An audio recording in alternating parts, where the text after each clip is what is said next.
Assalamualaikum, anda sedang menonton sekilas Fakta 14 Jun 2021 bersama dengan saya Nursyah Mama Amin.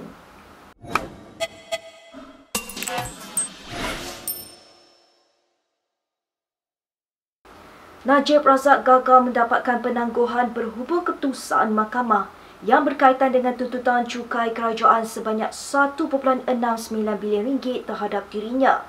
Sehubungan itu, Lembaga Hasil Dalam Negeri boleh meneruskan notis kebangkrapan terhadap bekas Perdana Menteri itu. Keputusan itu disampaikan oleh Hakim Mahkamah Tinggi Kuala Lumpur, Ahmad Bachi, melalui email kepada pasukan peguam yang mewakili Najib dan LHDN. Bekas Perdana Menteri itu mengemukakan permohonan berkenaan atas alasan notis yang dikeluarkan LHDN bertarikh 4 Februari lalu adalah berniat jahat, menindas dan penyalahgunaan proses mahkamah. Dia juga mendakwa notis itu merupakan taktik konspirasi politik yang bertujuan untuk merosakkan karier politiknya. Kerajaan melalui LHDN memfailkan notis kebangkrapan di Mahkamah Tinggi Kuala Lumpur terhadap Najib selaku penghutang. Apa gunanya pelaksanaan darurat jika tidak dapat memanfaatkan rakyat? Soal Ketua Pemuda UMNO Ashraf Wajidi Dusuki.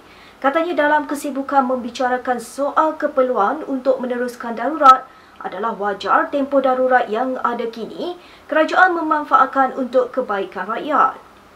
Menurut Ashraf, 3 perkara yang kerajaan boleh laksanakan dalam tempoh sebulan setengah berpaki sebelum darurat tamat. Yang pertama, mengarahkan bank menawarkan moratorium tanpa faedah tambahan kepada semua golongan termasuk M40. Yang kedua, katanya mengarahkan KWSP untuk rakyat akses kepada iSinar 2.0 dan iLestari 2.0. Dan yang terakhir, beliau mencadangkan kerajaan mengawal harga barang keperluan asas rakyat yang naik mendadak sewaktu pandemik. Baik, sekiranya anda menyukai laporan Kini TV, anda boleh menyumbang pada pautan yang disertakan di bawah supaya kami boleh menghasilkan kandungan yang lebih berkualiti. Berita yang seterusnya. Ahli Parlimen PKR Abdullah Sani Abdullah Hamid melihat kemungkinan kerjasama antara PH dan UMNO pada masa yang akan datang. Katanya kemungkinan itu sesuatu yang perlu diambil kira jika UMNO akhirnya keluar daripada Perikatan Nasional. Oleh itu, Ahli Parlimen Kapar itu berkata PH berkemungkinan akan perlu berunding dengan UMNO. Katanya lagi kedua-dua pihak boleh bersama-sama membentuk kerajaan atau seperti jajaran baru yang dicadangkan di Perak sebelum ini, iaitu rundingan perjanjian keyakinan dan pembekalan. Semalam, Setiausaha Agung DAP Lim Guan Eng dipetik Mingguan Malaysia sebagai berkata, pendekatan kemah besar adalah untuk menyatukan pembangkang, bukannya tentang kerjasama dengan UMNO. Terdahulu, Setiausaha Agung PKR Saifuddin Nasution ketika membangkitkan soal kemah besar itu berkata, PH boleh bekerjasama dengan mana-mana parti, termasuk UMNO, jika mereka menerima agenda reformasi. Ketua Penerangan PKR Syamsul Iskandar Muhammad Akin berasa hairan dengan Menteri Luar Negeri Hishamuddin Hussein. Ini berikutan Hisham mengkritik kelemahan kerajaan Perikatan Nasional dalam menangani pandemik COVID-19. Hishamuddin semalam menggesa kerajaan belajar daripada kesilapan lalu dalam usaha melawan wabak COVID-19. Hishamuddin berkata kerana birokrasi menghalang Malaysia daripada menerima bantuan negara luar ketika rakyat negara ini kian gelisah dan letih menghadapi wabak ini. Mengulas lanjut, Iskandar yang juga ahli Parlimen Hang Tuah Jaya mempersoalkan siapakah yang dimaksudkan Hishamuddin. Kata Syamsul, Hisham sepatutnya membangkitkan pertindihan tugas di antara Kementerian Kesihatan dan Kementerian Sains, Teknologi dan Inovasi dalam pengurusan vaksin yang kelihatan sangat cacar-merbak.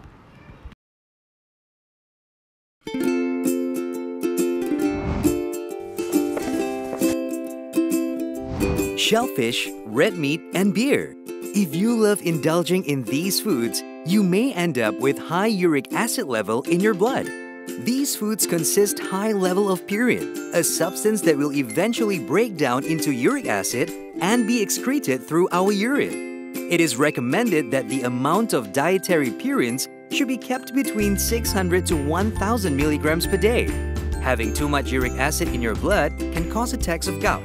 It can also cause kidney stones and blockage in the kidney. The crystallization of the excessive uric acid in your blood can be eased by reducing purine-rich food to only 100 to 150 milligrams daily, maintaining a healthy lifestyle, and consuming urinary alkalinizer like Ural.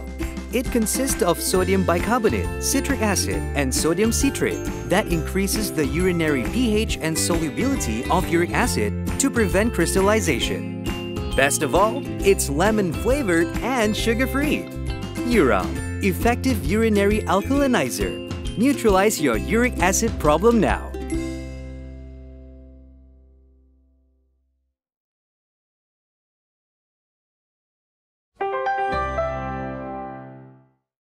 Kita ke perkembangan seterusnya. Jika minggu lalu Yang di-Pertuan Agong berkenan menerima menghadap pemimpin parti politik secara bersemuka di Istana Negara, hari ini Seri Paduka mengadakan sesi menghadap secara dalam talian antara Presiden Parti Komponen Gabungan Parti Sarawak GPS. Menurut pengerusi Parti Demokratik Progresif PDP iaitu salah satu parti komponen GPS, Tiong King Sing, pertemuan itu hanya menyentuh soal COVID-19 dan ekonomi semata-mata. Ditanya apakah isu darurat dan tempoh tamatnya ada disentuh dalam pertemuan tersebut, kata Tiong ia turut tidak disentuh. Dalam satu kenyataan hari ini, GPS menyenaraikan 3 isu dibangkitkan dalam persidangan video yang dihadiri 4 Presiden Parti Komponen iaitu Presiden Parti Pesaka Bumi Putera Bersatu PBB, Abang Johari Openg merangkap pengerusi GPS, Presiden Parti Rakyat Sarawak PRS James Jemut Masing, pengerusi Parti Rakyat Bersatu Sarawak SUPP Dr. Sim Kui Hian dan Tiong. Berlaku kerana kesilapan manual. Itu kata Menteri Sains, Teknologi dan Inovasi Khairi Jamaluddin. Ia berhubung insiden di mana sesetengah orang mendapat temujanji vaksinasi pada hari Minggu iaitu ketika pusat pemberian vaksin PPV yang ditetapkan untuk mereka ditutup. On people who have been set appointments, this is a manual error. So some people have been, we are investigating di mana, tetapi ada manual upload of appointments dan apabila itu berlaku, dia tak tengok kepada tarikh pembukaan PPV, dia bagi pada hujung minggu. But anyway, this will be resolved because most PPVs will be operating 7 days a week soon.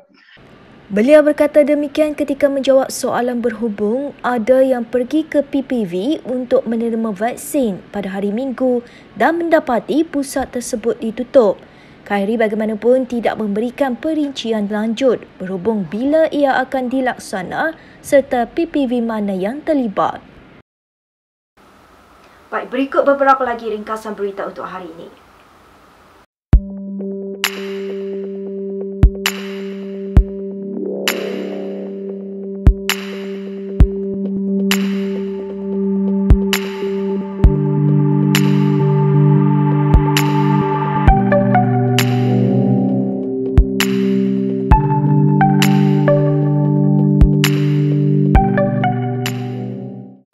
Sekian sahaja daripada saya Nur Syamah Mak Amin untuk sekilas fakta. Untuk lebih banyak berita, anda boleh melayari kinitv.com. Anda juga boleh mengikuti kami di Instagram, Twitter, YouTube dan Facebook. Salam hormat dan jumpa lagi.